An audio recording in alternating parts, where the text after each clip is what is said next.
Beauchamp, on m'a demandé de vous présenter un petit peu un livre que j'ai fait qui s'appelle « Prendre soin, l'appel de la pandémie ». Donc, c'est un petit livre sur l'expérience que nous vivons de la COVID. Je vais réfléchir avec vous sur la pandémie et c'est le but de ce livre-là. C'est un petit livre très simple qui essaie de prendre des flashs, des points de vue déterminés sur, par exemple, l'expérience, la solitude, la peur, l'isolement, les contraintes auxquelles on était accolés, etc. Et qui le fait d'une manière très, très simple. Mais reprenons une chose, quand ça a commencé, quand tout à coup on nous a dit qu'on avait une épidémie de COVID, moi j'ai pris ça un petit peu comme un petit temps de vacances. Là, ça a été, je me suis dit, j'avais un agenda extraordinairement chargé. Et là, tout le monde m'a appelé du jour au lendemain en disant « André, laisse tomber, laisse tomber, laisse tomber, laisse tomber ». Et là, je me suis aperçu que mon agenda s'est complètement vidé. Et moi qui étais très actif, je suis tombé dans une période où il n'y a plus rien à faire. Bon, au début, c'est drôle, mais quand ça fait quelques mois, quand ça fait un an, au-delà, on commence à trouver ça plus lourd, hein, plus ennuyeux. Bon, j'ai été extraordinairement surpris de voir comment l'État est intervenu massivement. On a perdu cette expérience-là. Moi, j'ai connu un petit peu le temps de la guerre 39-45, et il y avait des contraintes sociales. Par exemple, il y avait des bons de nourriture, puis des bons pour le pétrole, puis toutes sortes de choses. Il y avait des contraintes d'État, mais depuis deux générations, depuis 50 ans, on ne connaît pas ça. On connaît un certain free-for-all, si vous voulez, une liberté complète. Et là, du jour au lendemain, on nous dit « tu ne peux plus aller voir les gens. Il faut que tu portes un masque sur la rue. Pas de réunion à plus de tant de personnes. » Et après ça, des interdits. Bon, fermer les restaurants, fermer les magasins, nous obliger à une contrainte horaire, dire là, il y a un couvre-feu. Hey, couvre-feu. Moi, j'ai connu ça dans les collèges, le couvre-feu, quand j'étais adolescent, mais c'est complètement disparu de notre vie. Alors là, on a une sensation étrange, c'est une forme d'inconnu. Et on doit dire que notre génération, depuis 50 ans, on n'a plus l'expérience de ces contraintes collectives qu'on avait avant. Oh, ça nous arrive une fois de temps en temps, il y a une tempête d'hiver, on est bloqué 2 jours, mais dans la vie courante, non. Alors là, ça a été une expérience nouvelle. Il faut bien se rappeler que les épidémies, les pandémies, c'est pas nouveau dans l'humanité, là. Ça, on l'a oublié. Par exemple, quand j'étais petit gars, moi, la poliomyélite était une maladie qui arrivait l'été, était liée à l'eau, et tout à coup, il y avait des épidémies de poliomyélite.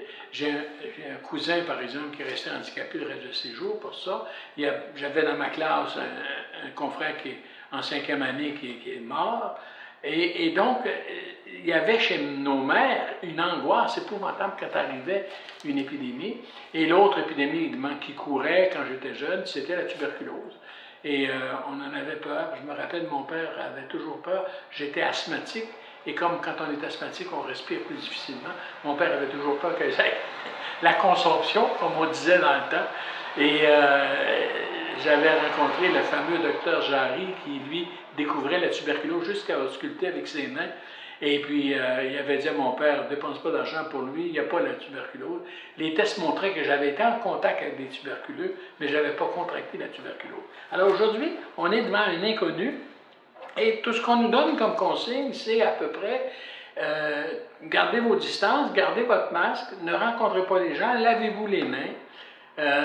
Puis c'est à peu près tout. Se laver les mains, hein, c'est l'hygiène alimentaire et c'est toujours la première base de la santé. La première grande découverte de la santé, c'est l'hygiène. Bon, au 19e siècle, on a découvert ça, c'est incroyable. Bon, alors, on nous donne des consignes très simples qui apparaissent niaiseuses, mais qui, à la longue, finissent par nous sembler pesantes. Bon. Ce qu'il y a de plus difficile dans cette expérience-là, c'est précisément une forme d'isolement qu'on nous impose. Parce que, j'aime à dire, c'est contre-intuitif. C'est-à-dire que quand on est malade, on a besoin que quelqu'un s'occupe de nous. quand on est mieux, quand on est malade, on se sent mieux quand quelqu'un vient nous voir, quand quelqu'un nous manifeste de la tendresse, quand quelqu'un nous met la main sur la tête, nous brosse les cheveux, etc. On se sent rétabli en relation avec quelqu'un. Or, ce que de plus difficile dans la COVID, c'est de dire, n'allez pas voir. J'ai un de mes amis qui est grand-papa, puis il a une relation extraordinaire avec son petit-fils. Puis là, il dit, non, si tu aimes grand-papa, il ne faut pas que tu viennes, faut que tu viennes le voir, il ne faut pas que tu t'approches. Et ça, c'est une des expériences les plus difficiles, cette solitude imposée. Je dis dans mon livre, par ailleurs, que la solitude, ce n'est pas une mauvaise chose. La solitude, c'est une chose essentielle à la vie. Dans les grandes décisions de la vie, on est seul. On doit apprendre à faire face à sa solitude. Il faut apprendre à meubler sa solitude. Je dis aux gens, par exemple, quand on est isolé comme ça, il faut se donner un régime de vie. Il faut continuer à planifier sa vie. Il faut le matin se lever, il faut se laver, il faut s'habiller. Quelqu'un qui resterait en robe de chambre pendant 15 jours dans sa maison va déprimer. C'est important de se donner des petits rituels de ça et donc d'habiter sa solitude. C'est important aussi de redécouvrir la profondeur de soi. Alors, de ce côté-là, la solitude, en soi, ce n'est pas une mauvaise chose. Ce qui est difficile dans la COVID, c'est cette forme de solitude imposée. Par exemple, de ne pas pouvoir aller voir sa mère ou son père quand on les a encore. D'être des mois, j'ai 3 de mes sœurs qui sont en résidence, qui sont isolées. Vous savez, une femme de 90 ans qui est dans sa chambre et pendant un mois, elle doit garder sa porte fermée, puis là, on vient frapper à la porte, on ouvre la porte, on lui donne son repas, puis elle doit fermer la porte, manger tout seul. Ça prend un sacré bon moral pour être capable de tenir ça. L'avantage qu'on a eu pendant la COVID, c'est que les gens ont été assez habiles pour découvrir de nouvelles formes de solidarité. Ils ont appris à se soutenir les uns les autres, à s'appeler. Nous autres, dans la famille, c'était rituel, on s'appelle régulièrement. Comment ça va? Alors, on se soutient, on s'encourage. Je dirais aussi, on prie les uns pour les autres et c'est très important. Alors donc, la pandémie, c'est une épreuve. C'est une épreuve collective. C'est pas juste une maladie pour moi tout seul. J'ai une grippe ou je me suis fait mal à une main, je me suis cassé un bras, etc. Mais c'est une maladie qui est partagée avec d'autres. Et ça, on a beaucoup de difficulté à comprendre ça. Le grand exemple d'épidémie, vous savez, bon, ce qu'on appelle une épidémie, c'est une maladie qui se répand. Quand elle est toute répandue, on dit une pandémie. Quand l'épidémie est accalmée puis qu'elle est un peu comme cachée en dessous, on dit qu'elle est en situation endémique. Mais là, tout à coup, on est rentré dans une pandémie. Et ça, c'est nouveau parce que jamais on a vu une épidémie se répandre aussi vite sur l'ensemble de la planète. C'est pas juste un pays, c'est pas juste un continent, c'est l'univers entier qui est menacé. Ça illustre aussi qu'aujourd'hui, on circule beaucoup plus qu'on ne circulait autrefois. Dans l'histoire de l'humanité, il y a une grande épidémie qui est restée légendaire dans les esprits, qui est rentrée dans la culture occidentale, c'est la peste. Quand la peste noire est arrivée, puis on peut la situer, 1348, la suite à une guerre, la peste s'est répandue. Elle s'est répandue à travers toute l'Europe pendant 2 ans, 2 ans et demi. Et pour avoir une idée, ça n'a aucune commune mesure avec ce qu'on a aujourd'hui, on pense que dans certaines villes, la moitié des gens, ou même les 3/4 des gens sont morts. Non pas à l'avoir attrapé, mais à en mourir. Aujourd'hui, on n'a pas 1% de mortalité. Mais vous comprenez que comment ça a été absolument épouvantable. Mais ça s'est tenu en Europe, ça ne s'est pas répandu en Afrique, ça ne s'est pas répandu en Asie. La peste noire a été répandue en Europe. Et elle a laissé des traces épouvantables dans la culture. Pourquoi? Parce que les gens du temps, au Moyen-Âge, 1348, 1350, on n'a pas ce qu'on appelle une étiologie de la maladie. On ne sait pas comment la maladie se répand. Aujourd'hui, quand la pandémie est arrivée, immédiatement on nous a dit c'est un coronavirus. Bon, c'est un virus qu'on connaît qui est en forme coronaire. Bon, Il y avait déjà des connaissances, mais au Moyen Âge, on n'avait aucune idée d'où venait la peste. Ce n'est que plus tard qu'on va découvrir que c'est le bacille de Yersin, comme la tuberculose, c'est le bacille de Koch, qu'on identifie les choses et les porteurs. Mais au Moyen Âge, on ne savait pas comment la peste était transmise. On pensait qu'elle était transmise par le rat, parce qu'à chaque fois qu'on voyait des gens malades, on voyait des rats pas loin. Et on s'est aperçu aujourd'hui que le rat ne porte pas la peste, mais le rat est porteur d'un puceron. Et c'est le puceron qui venait piquer les gens et qui leur donnait la peste. Mais la maladie se transmettait par un insecte. Dans le cas de la COVID, c'est pas par insecte que ça se transmet par la salive, par l'air, par les projections qu'on peut faire de salive, etc. Donc, on connaît beaucoup mieux maintenant l'étiologie de la maladie. C'est pour ça qu'on dit aux gens, portez votre masque. Puis il y a tellement de gens qui ne veulent pas porter leur masque. Et c'est courir après le trouble. Tu sais. C'est pas rien pour toi, c'est pour les autres. Parce que des fois, tu peux être porteur sans le savoir, tu ne te sens pas malade, mais tu es porteur pareil. Et là, tu peux menacer la vie d'un autre. Et ça, il y a des gens là, qui comprennent, ne font pas le lien avec ça. Ils veulent juste s'affirmer puis dire qu'eux autres n'ont pas peur, puis que c'est pas dangereux, etc. Alors, on a eu donc toutes sortes de choses. C'est pour ça que je vous dis que quand il y a une pandémie, c'est la société qui est en crise. Parce que c'est quelle est la confiance qu'on va accorder aux gens qui nous guident, aux gens qui nous disent « Attention, c'est dangereux. Attention, le danger est réel. Attention, on va vous vacciner. Attention, vous ne travaillerez pas, vous vous isolerez, etc. » Et là, tout à coup, tu as des rumeurs qui montent, qui disent « Voyons donc, ouais, ça n'existe pas la COVID. » Il y a des niaiseux qui pensent « Moi, j'ai une bonne santé, puis je suis fort. » Regardez, le type à Québec, c'est extraordinaire. Il disait « Voyons donc, si vous êtes des hommes en santé, si vous vous entraînez dans un gym, si vous êtes jeune, la COVID, ça peut prendre les vieux, mais il n'y a pas de danger. » Et là, il a gardé son gym ouvert, et là, après ça, on s'est aperçu que ça avait été une source de diffusion de la maladie. Alors, c'est difficile à comprendre, et il faut donc faire confiance aux gens qui nous informent, et qui nous, encore, nécessairement, il y a toujours du monde qui vont dire « Hey, laissez-moi la liberté, ma liberté à moi, j'en ai besoin, je la veux. » C'est toutes des niaiseries, ces affaires-là, je ne croirais pas. Il est arrivé récemment un monsieur, c'est M. Lamarche, ma mémoire est bonne, qui souffrait du sida. Et le sida, on l'a identifié maintenant, on sait ce que c'est. On a des médicaments contre le sida. Et le gars a perdu confiance dans le régime sanitaire, et il a décidé que lui, non, il n'avait plus besoin de ces pilules-là pour vaincre le sida. Puis il s'est dit, non, les pilules, c'est des affaires de compagnie qui m'arrachent mon argent, donc tout le complot. Hein, il y a des inventions de complot, il y en a qui nous en veulent, etc. Et à ce moment-là, il a cessé d'avoir confiance dans le corps médical, puis il a eu confiance dans d'autres produits, les produits naturels, etc. Il s'est mis à ça, et 3 ans après, c'est arrivé il y a 15 jours, il est mort. 43 ans. Et le docteur Thomas, le spécialiste, dit, il aurait pu vivre encore des années.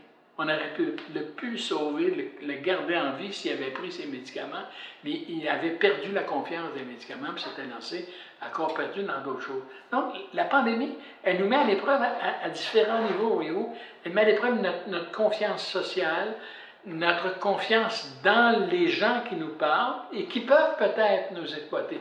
Au Moyen Âge, l'histoire a montré qu'on a abusé de la peur. C'est-à-dire qu'on s'est servi de la peur générée par une pandémie épouvantable et on en a fait un système d'autorité. Alors donc, on a instauré des systèmes de contrôle, de vérification, parce qu'on s'est dit, c'était lié à la pensée du temps qui était moins technique que la nôtre. Et chez les anciens, on pensait que s'il y avait une épidémie, prenez le lien symbolique, là, maladie, mal, péché. S'il y a une pandémie, s'il y a une épidémie, c'est parce que le Seigneur, Dieu, nous punit. Voyez-vous, c'est une pensée magique. Et les gens étaient partis sur cette idée-là, et l'Église du temps en a profité, et donc s'est mis à avoir des contrôles, à dire pourquoi on a la pandémie. On a la pandémie parce qu'il y en a parmi nous qui sont incroyants. Donc, la poursuite des incroyants, la poursuite des Juifs, la poursuite des homosexuels, la poursuite des sorcières, la peur des femmes.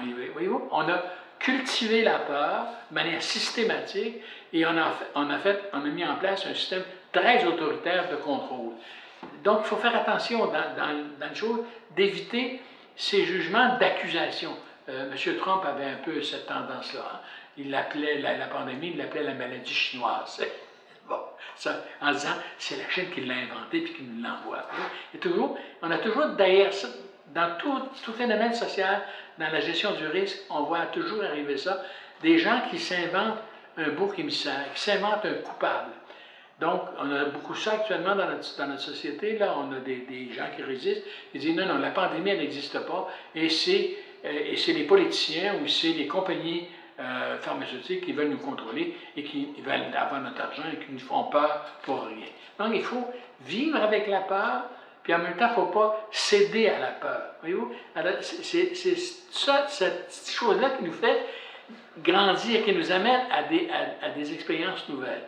Ce qu'on doit dire aussi, c'est que la pandémie a révélé des malaises dans notre société. Par exemple, a révélé l'immense solitude des personnes âgées. Bon, parce qu'autrefois, les gens ne vivaient pas vieux. Moi, j'ai 83 ans. Je suis drôlement chanceux. Dans une autre, j'avais été la génération de mon grand-père, ça ferait longtemps que je serais mort.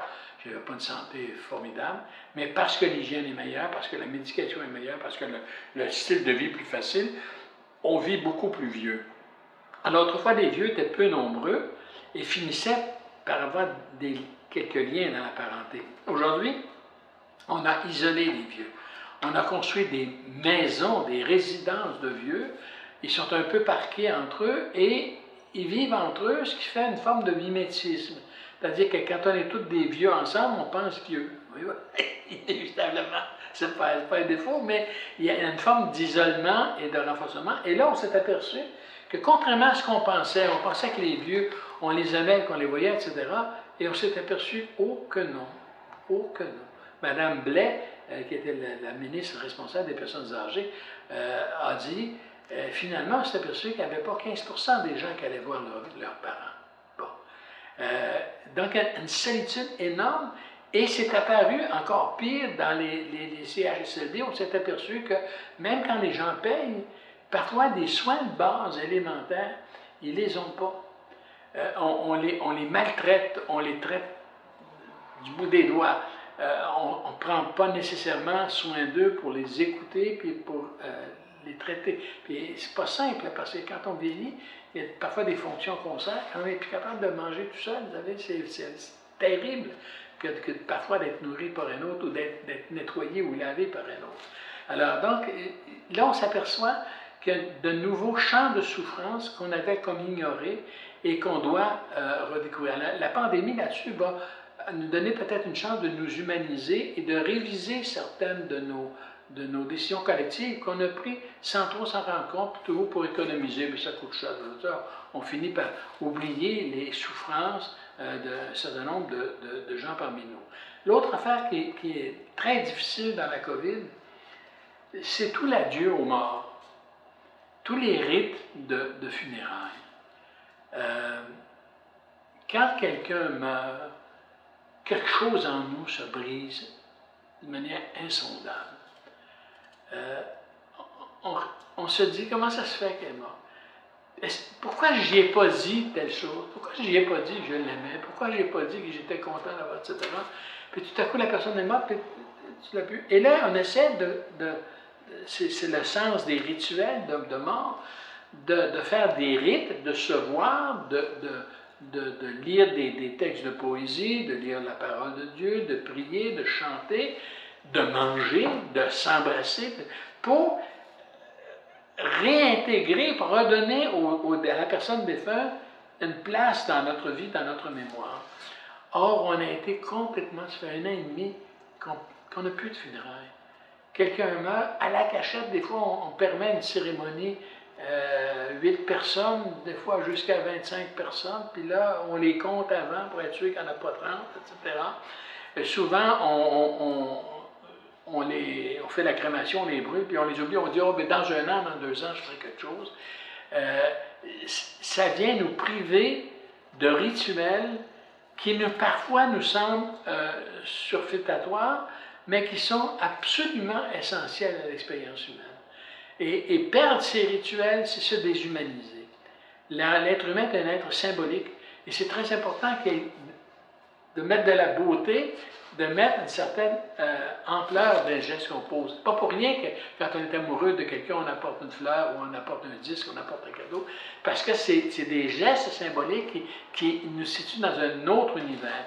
Alors de ce côté-là, la pandémie est une épreuve terrible et va peut-être nous permettre de redécouvrir l'importance des rituels dans nos vies. Alors donc, voyez-vous, c'est pour ça que je dis que prendre soin, l'appel de la pandémie doit être vécue comme une chose, comme un fait majeur qui nous atteint, qui nous fait mal, qu'il faut combattre, il ne faut pas être passif, il ne faut pas être résigné, il faut se battre contre ce mal-là, mais il ne faut pas penser non plus que quand ça va être fini, on va reprendre exactement où on était avant. Oui, il y a un point que je n'ai pas abordé, un petit mot là-dessus, la question économique liée à ça. Une des choses qui m'a surpris beaucoup, c'est que on en a sorti de l'argent. Mon Dieu qu'on en a sorti. Depuis 30 ans, à chaque fois qu'arrive un nouveau projet, quelque chose, on dit ah, on n'a pas d'argent, il faut faire attention à l'économie, il faut balancer les choses, etc. Et là, les milliards ont coulé là, de manière gigantesque. C'est la première fois que je vois ça, qu'on nous donne des allocations sans qu'on les ait demandées. De coup, j'ai reçu un chèque de 300$ du gouvernement pour ma pension de vieillesse qui est montée parce qu'on a estimé qu'on en avait besoin. T'sais. Mais il faut laisser des luttes sociales à l'infini pour faire changer le salaire horaire. Et là, ça coulait. Probablement aussi qu'il va y avoir des petites vérifications. J'imagine que les pharmaceutiques ont dû s'enrichir considérablement. Bon. La question des brevets, par exemple, on voit que le Canada est hésitant. Les compagnies ont des brevets, puis on a demandé de rendre les brevets accessibles à tout le monde compte tenu des nations pauvres. Puis là, les compagnies résistent. On ne sait pas exactement comment ça coûte. On a laissé entendre l'autre fois à la télévision que tel vaccin Pfizer pouvait coûter un bon repas au restaurant. C'est quoi un bon repas au restaurant? C'est 40$, 50$, multiplié par 30 millions de personnes, ça commence à faire de l'argent, ça, mon ami, hein? Bon, tandis que l'autre, ben, peut-être, tu te demandes un repas chez McDonald's, 5$. Bon, mais ça n'est qu'une partie de l'iceberg qu'on va passer. Alors, évidemment, ça va avoir coûté très cher, et quand la correction de l'économie va avoir lieu, je serais très surpris que ce soit les milliardaires qui soient plus taxés, et donc c'est probablement les pauvres qui vont payer ça ou qui vont subir ça, au moment où on s'aperçoit que des infrastructures sont inadéquates, qu'il faut construire par exemple de nouvelles résidences pour les personnes âgées, que les écoles sont à réviser, juste l'air, les révélations sur l'état de l'air dans les écoles, c'est incroyable. Avec un ministre qui a raconté n'importe quoi, mais on s'aperçoit que l'air de l'école peut être dangereux ou toxique pour les enfants. Donc, il va y avoir des ajustements sociaux là-dessus et politiques. Ce n'est pas 1 an ou 2 ans que ça va prendre une génération avant qu'on ait compris et qu'on reconstruise la société en tenant compte de ces dépenses-là et de ces stress-là qui s'impliquent à nous. Là, il y a une illusion là, de se dire, je vois ça chez les gens de l'économie en disant, écoute, l'économie a payé, puis là, ça nous a coûté bien cher, on va reprendre ça, puis on va marcher comme des... Non, par exemple, la mobilité ne peut plus être la même. On s'aperçoit que l'humanité ne peut pas avoir toujours des circulations à l'infini, parce que quand les gens voyagent un peu partout, ils transportent aussi leurs maladies. Et là, on a envie de donner un passeport de vaccination, mais on s'aperçoit que les maladies se répandent. Elles se répandent par des contacts plus nombreux que les citoyens avaient.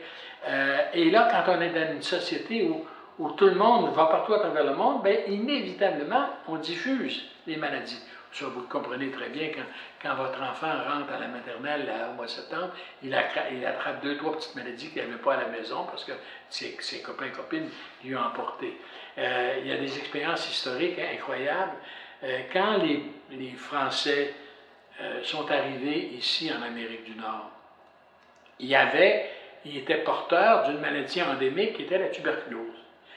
Et les populations amérindiennes, eux autres, avaient développé une population, on appelle ça techniquement un isolat, des gens qui étaient isolés du reste de l'humanité, et ils n'étaient pas porteurs de la tuberculose. Quand les Blancs sont arrivés, ils ont donné la tuberculose aux Amérindiens. Pour vous donner un exemple, 90%, on pense, de la population huronne est morte dans le premier siècle de la colonie. Alors donc, c'est terrible. Donc, il y a une prophylaxie des maladies sur laquelle il faut être vigilant. Alors, certaines représentations de la liberté de circulation à l'infini, non, c'est pas possible. Et il y a des choses lesquelles il est possible, et ça, on ne le sait pas, parce que c'est compliqué. On ne peut pas dire oui, puis on ne peut pas dire non. Est-ce que la pandémie actuellement est liée à la crise écologique? Est-ce qu'elle est liée à la dégradation de l'environnement dans lequel nous sommes? Probablement pas, parce qu'on n'est pas capable de faire cette preuve-là. Ce qui est sûr, c'est que ce qu'on voit maintenant sur une pandémie qui va avoir duré 1 an et demi, 2 ans, et la contrainte sociale que ça nous impose, imaginons ce que sera la contrainte sociale si ce qu'on appelle les changements climatiques se réalisent.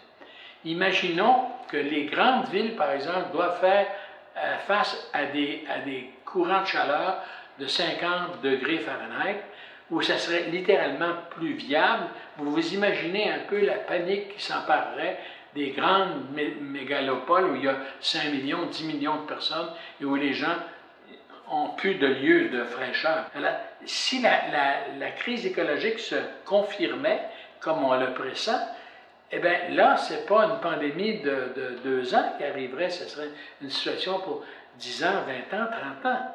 Alors là, on est obligé de se poser de nouvelles questions qui sèment un certain doute, qui doivent nous rendre prudents ou plus conscients de notre appartenance.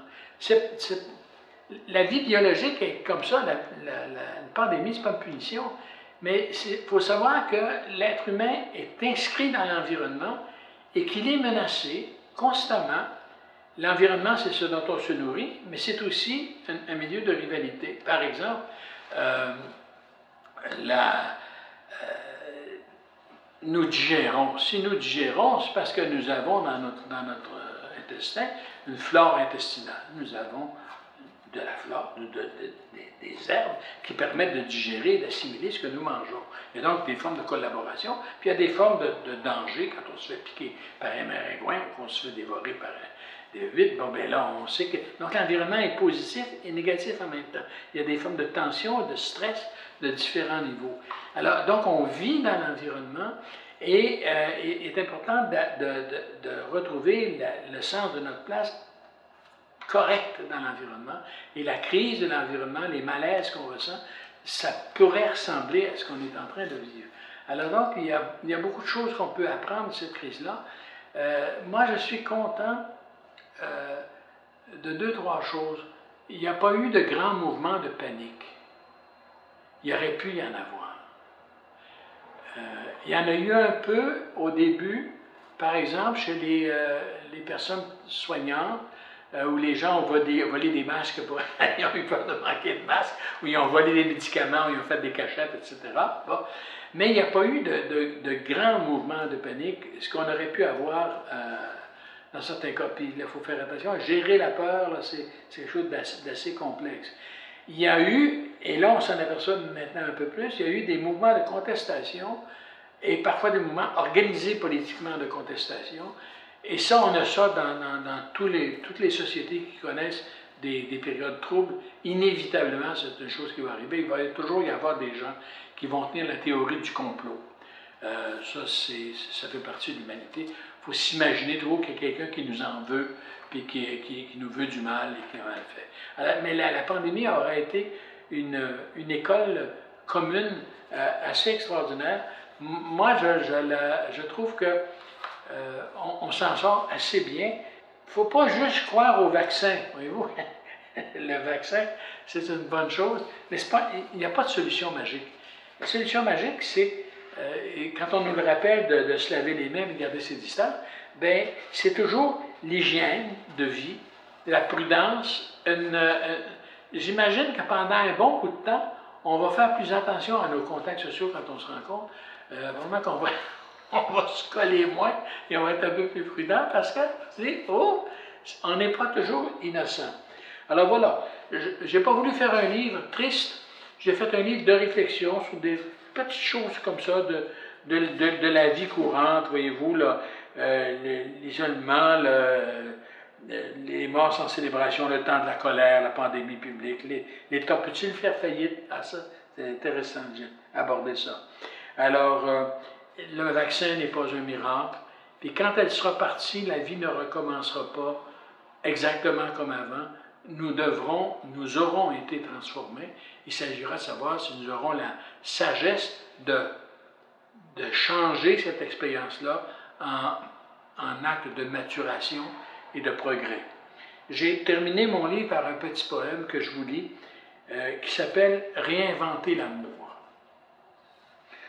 Du haut de mon savoir, du plein de mes avoirs, je pensais chaque soir être maître de ma vie. En fermant ma télé, je pensais me couper d'un monde trop agité qui, à la longue, m'ennuie. Que vienne le sommeil, de la nuit à l'aurore, et j'aimerais encore retarder le réveil. Covid, Covid, mais quelle est cette peur? Covid, Covid, qui tout à coup s'avance, et jette dans mon cœur une amère silence. Suffit d'un brin de sable pour briser un moteur, suffit-il d'un virus pour tuer le bonheur? Tout semble à la dérive, je cherche un peu d'espoir, une main, un sourire, un peu de blanc dans tout ce noir. C'est un autre matin qui bientôt surgira, de nos pertes trop lourdes, une fleur jaillira, recommencer la vie, refaire nos labours, il n'est jamais trop tard pour inventer l'amour. Merci.